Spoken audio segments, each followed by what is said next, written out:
Hi friends, mutton Cola உருண்டை எப்படி செய்கிறதுன்னு பார்க்கலாமா? குஃப்தான் கூட சொல்லுவோம்.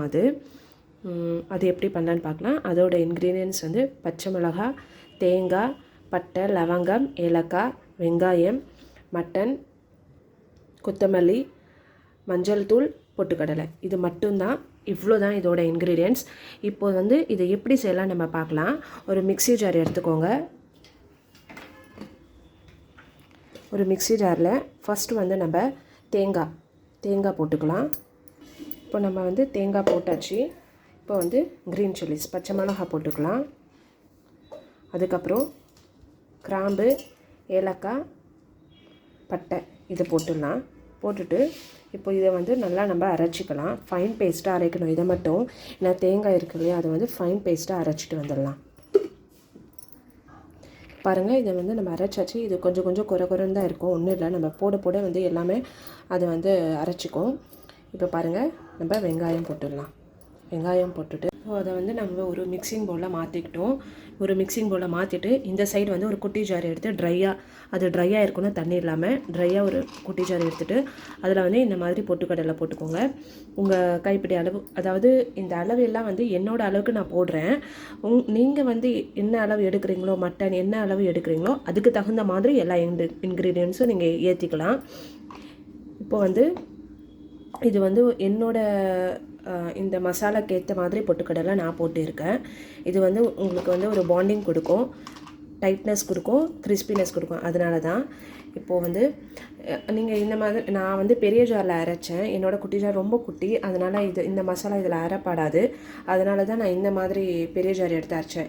இதுலேயே நம்ம பொட்டுக்கடலை போட்டு அரைக்கணும்னா முடியாது, அது அரைப்படாது. அதனால தான் நான் இது எடுத்து குட்டி ஜாரில் அரைச்சிட்டு இருக்கேன். சப்போஸ் உங்கள்கிட்ட வந்து மீடியம் சைஸில் ஜார் இருந்துச்சுன்னா ஒரே இதிலே நீங்கள் முடிச்சுக்கலாம் வேலையை. இப்போ இதையும் நம்ம பவுடர் பண்ணிட்டு வந்துடலாம். இப்போ நம்ம வந்து பொட்டுக்கடலையை பவுடர் பண்ணியாச்சு. இந்த பவுடரை நம்ம வந்து இந்த மசாலாவில் போட்டுடலாம். போட்டுட்டு இதை வந்து நம்ம நல்லா பிசையணும், நல்லா மிக்ஸ் பண்ணி பிசையணும்.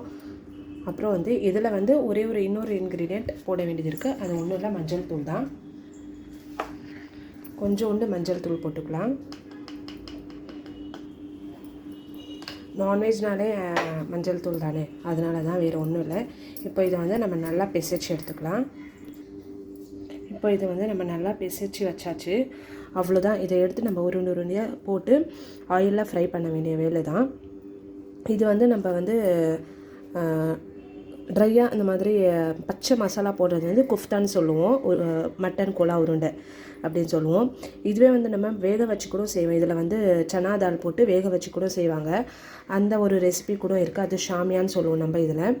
அது உங்களுக்கு வேணும்னா நீங்கள் வேணும்னா மட்டன் கட்லெட் அப்படின்னு கூட சொல்லுவாங்க. ஸோ அது உங்களுக்கு வேணும்னா, அந்த ரெசிபி வேணும்னா கமெண்ட் பண்ணுங்கள். நான் கண்டிப்பாக அந்த ரெசிபியும் அப்லோட் பண்ணுறேன்.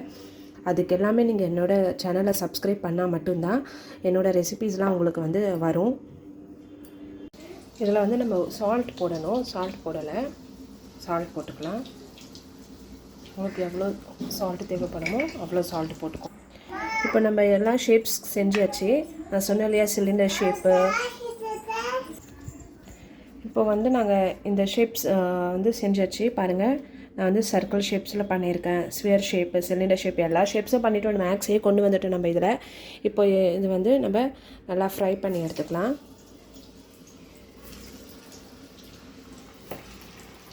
இப்போ இந்த மாதிரி நல்லா ஃப்ரை ஆகணும். இந்த கலருக்கு வர வரைக்கும் நல்லா ஃப்ரை பண்ணிக்கோங்க.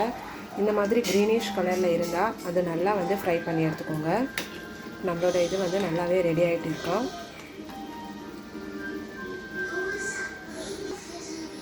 இப்போ நல்லா ஃப்ரை ஆயிடுச்சு. இப்போ நம்ம எடுத்துடலாம். இந்த மாதிரி டிஷ்யூ போட்டு வச்சிடுங்க.